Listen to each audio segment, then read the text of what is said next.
So when I saw I was coming on here near the end, I thought about this. Behavioral economists, when they study how people sort of remember experiences, when they try to decide what their experiences are, they remember the sort of peak moment of an experience and they remember the end of the experience.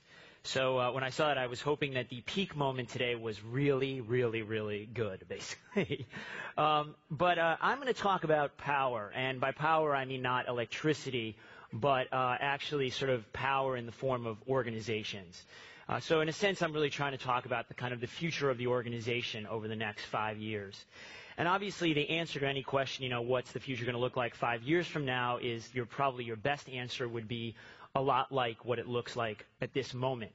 But I think in the case of organizations and in the case of sort of managerial power and governmental power, that this is a particularly interesting time. Now, of course, I would say that to you to keep you interested. But I think that we are at a moment in which technology, individual initiative, innovation, and a variety of other things are coming together to make this a particularly sort of complex moment in terms of thinking about what organizations can and maybe even more importantly should look like. And so what I'm going to try to do today is sort of frame that question and then think about some of the hurdles or obstacles that stand in the way of the kinds of changes in organizations that, at least to my mind, make a tremendous amount of sense, both from a sort of business or efficiency perspective, but also probably more broadly from kind of a social perspective. I'm going to start by going back 5 decades. 50 years ago, almost exactly to the day, a professor named Douglas McGregor gave a speech at the Alfred Sloan School of Management at MIT. It was a speech called The Human Side of Enterprise. And some of you are probably familiar with this. It eventually became a very famous book in the field of management theory. And in this speech, McGregor outlined 2 different attitudes, or what he called theories, toward human behavior in organizations, and specifically 2 different ideas of the way humans approached work. The first one, which he called Theory X, basically assumed that most human beings dislike work and they will avoid it as much as they can. That basically human beings are slackers, they are lazy, and in order to get them to work as a result, what you need to do is coerce them, control them, threaten them with punishment in order to actually get them to do the things you need them to do for the organization to prosper. And the basic assumption here is that actually there was also a deep-seated need in human beings to be directed and controlled, that was our fundamental inclinations. Theory Y, by contrast, basically assumed that work was, in many cases, as natural as play or rest, that you could get people to do valuable things without actually beating them or thrashing them, and that actually if people, to the extent that people were committed to whatever the goals were, that was actually going to make it more likely that they would then work hard for those goals. And that actually, if you create the right conditions, human beings will not avoid responsibility, but will actually go forward and seek it out. Now, that's Theory Y, as he called it. Now, I think for most of the people in this room, and most people who work in creative organizations, most people who work in jobs where they're relatively happy, Theory Y actually is probably a pretty good description of the way you experience the world in the workplace, I hope. And if you're relatively forward-looking bosses, or relatively forward-looking managers, Theory Y is probably at the heart of the way you try to run your organizations, right? Instead of trying to force people to do things, you try to encourage them. You try to create incentives for them to do the right things. You try to create environments in which they do more than just follow orders, but where they actually create the environment and the conditions that make their workplace better. But the reality is that I think Theory X continues to describe too many workforces and too many organizations, and that too many organizations remain run on kind of a command and control model. Now, it isn't quite the same as it used to be, so it isn't that workers are necessarily treated as children, and it isn't even that workers and managers are sort of seen at war with each other. But what's kind of replaced that older model is what's sometimes called the transactional model. It's you show up for work, I pay you, you listen to what I do, and then basically you go home and that's that. And there isn't really a sense of trying to take advantage of the real riches that workers can offer. There's that sort of famous slogan which I think kind of describes a lot of organizations. So it's maybe an extreme example, which is the beatings will continue until morale improves. So But what's interesting is that in the last decade or so, and actually really in the last 5 years, we have seen the emergence of a host of new organizations, and organizations isn't even always exactly the right word to describe it, in which power is in some important sense non-existent, in which the real value in the organization or the community is created in genuine terms from the bottom up, in which no one tells people what to do, and nonetheless they do things that end up creating tremendous amounts of value and interest for other people. Now, there are a wide range of these things. You're familiar with most of them, and many of them are probably mentioned today. So you have Wikipedia, right, where every day thousands of people, in fact, in some cases more than thousands of people, basically try to modify or change encyclopedia entries to make them more accurate or more biased, depending on their perspective. But basically, there are no bosses in Wikipedia. I mean, there's someone who runs the overall organization, but no one tells these people to get up and do it. YouTube, people, again, wake up every day. They create new content. Will Wright was just talking about this. They put it up online. Today, I woke up and I, for some reason, wanted to see this Saturday Night Live digital short, Dear Sister, which ran a few weeks ago, and went to YouTube. There it was. Someone had uploaded it. No one had told that person to upload it. No one had ordered them to do so. They had just gone ahead and done it. Open source software, again, has created sort of, incredibly useful, robust operating systems. Most of our web pages run on an open source project. These open source communities have leaders, but they have no bosses in the sense that there is no one who tells people what they have to do. No one who sort of will call you if you don't show up at work in the morning. Delicious, which is a kind of system for categorizing web pages, basically creating a kind of Dewey Decimal catalog of web pages in terms of their content. Again, is basically just created by the choice of literally hundreds of thousands of web users who, when they go to a web page, decide to tag it with a certain word. You basically put all those tags together and you end up with a surprisingly good cataloging system. And there are also these things called prediction markets, where people basically buy and sell shares, trying to figure out what the box office performance of Hollywood films would be. Or within organizations, employees actually decide that they're going to bet on how likely it is that a product will launch in time or when a new office will open. No one is forcing these people to participate, but they are contributing really valuable information. So there are all these examples of organizations or systems or communities that are basically relying on a different model of the way human beings interact. Right? The thing that's striking about Wikipedia, Linux, and so on is literally that people choose every single day to participate in these communities without any apparent compulsion, and in some cases even without any obvious reward.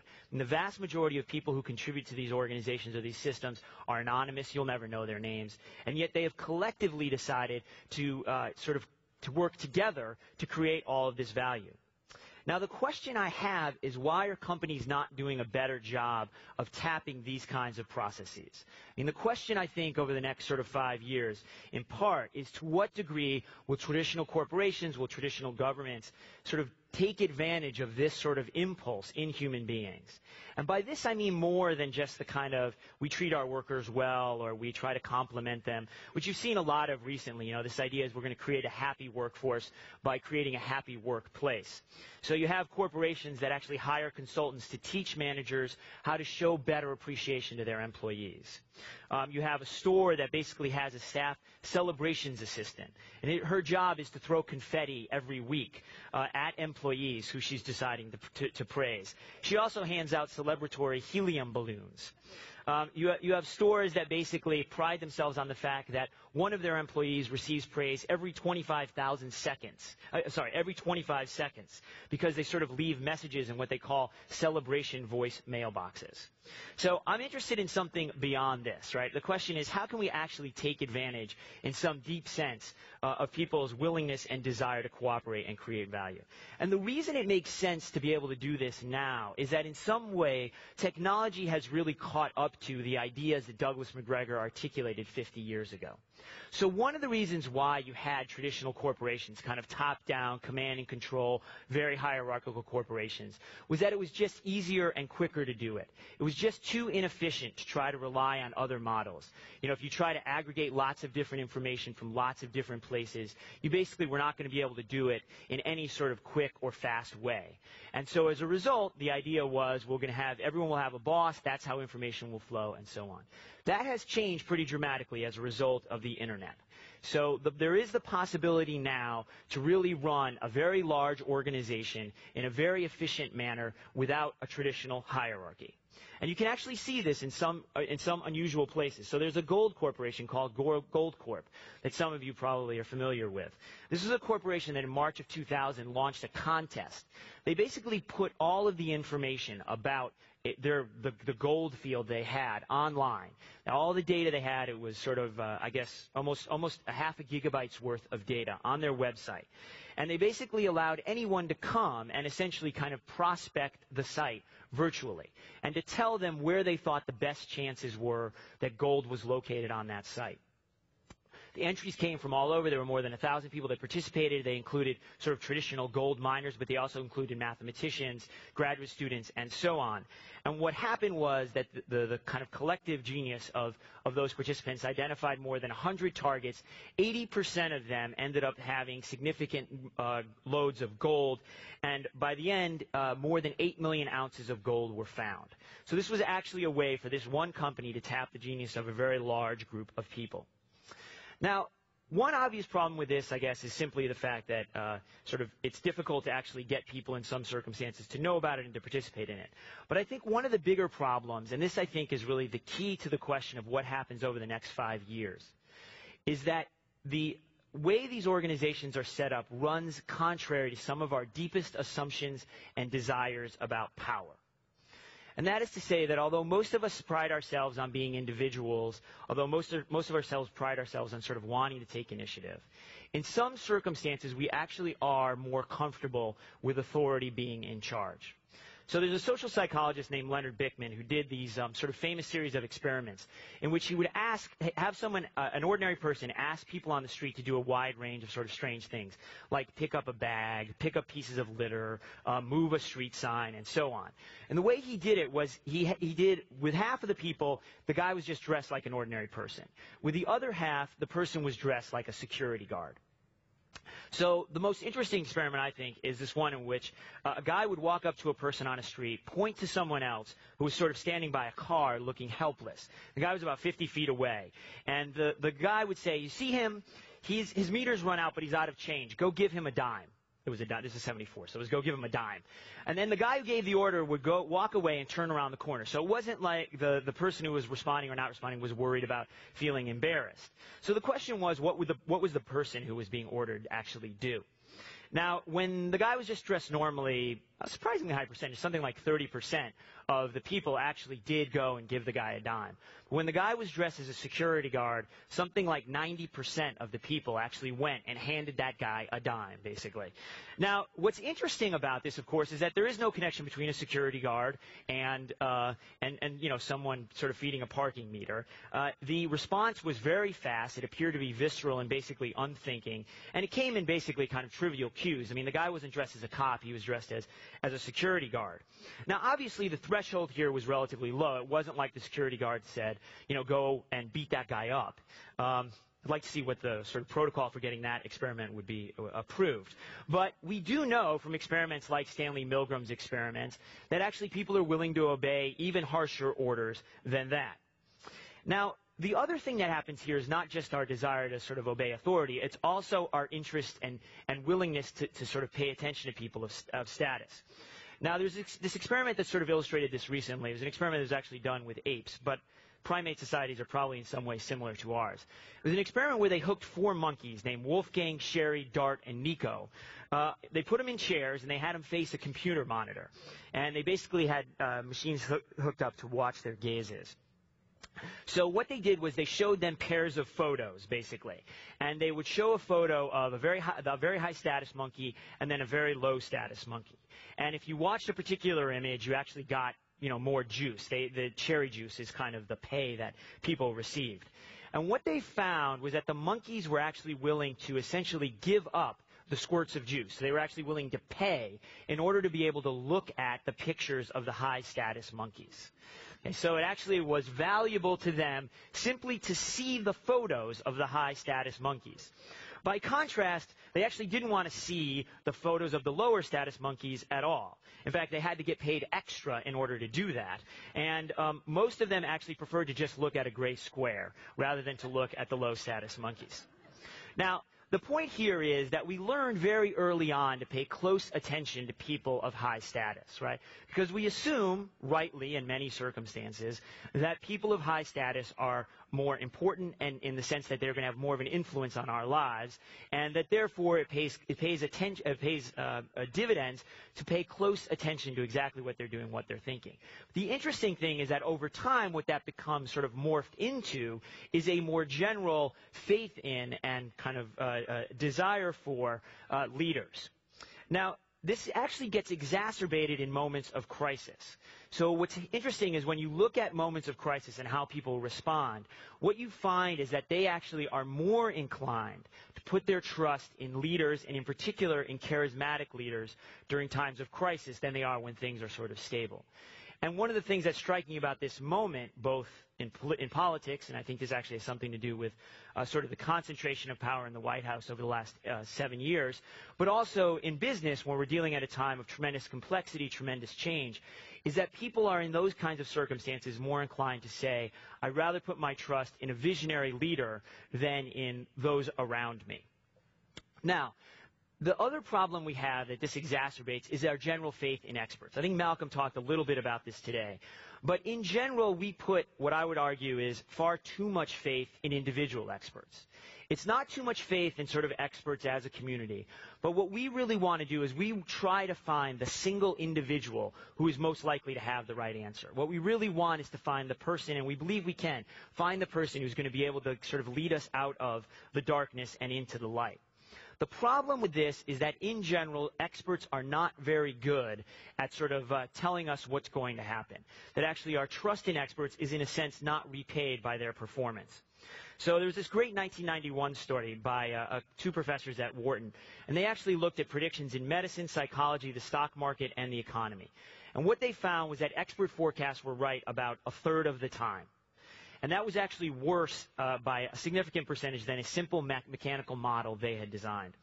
Phil Tetlock, who's an amazing professor at Berkeley, he actually has just finished an extraordinary study where over about 15 years, he asked 300 experts in the field of politics for something like 82,000 separate forecasts in the field, in sort of their fields of specialty. So he basically asked them to predict, how likely is it that the Soviet Union will fall, what's the likelihood of China becoming capitalist, and so on. And basically then just measured their forecasts against the actual performance.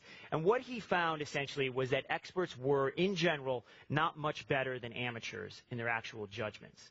But the real problem with experts was that experts were not good at identifying their own blind spots and their own biases. So that actually they were as confident in their wrong judgments as they were in their right judgments. So our faith that we can find the one right person is often going to lead us astray. The last problem is that because we put so much faith in individuals and we put so much faith in sort of people with power, we actually make the problem of judgment worse. Because what happens is that power essentially, in some respects, makes people's judgment go astray. It makes them less inhibited, it makes them more confident, more arrogant, and it tends to isolate them from dissenting points of view. That's the real problem with the phrase, I am the decider, is that it basically articulates a view in which the single person is sort of the heart of the matter, and basically those around him are kind of just facilitators. So there's this great experiment that was done, some of you may know about it. They took 3 ordinary volunteers, just 3 normal people, and they set up a situation, and they said, okay, they just appointed someone, they said, you're in charge. They had them do this kind of boring task, and then at the end of the task, it was a half hour long, they came in with a plate of 5 cookies, okay? There were 3 individuals and 5 cookies. So everyone took a cookie, and then they just waited to see who would grab the extra cookie. And not surprisingly, the person who was in power actually was the person that grabbed the cookie. Now, more interestingly, he was also more likely to eat with his mouth open. He was more likely to spew crumbs on his partners and actually just leave crumbs all over the table. Now, again, there was no reason for this person to think he was better than anyone else because the assignment had been relatively random. But the point was that basically the mere assignment of power had made him sort of more confident in himself. And you can see the exact same phenomenon at work with CEOs as well. Okay. And the biggest problem we have is that what happens with someone who's successful is that over time, he basically begins to imagine his success is entirely due to his own ability. And when he fails, he basically attributes failures to luck, and he attributes his success to skills.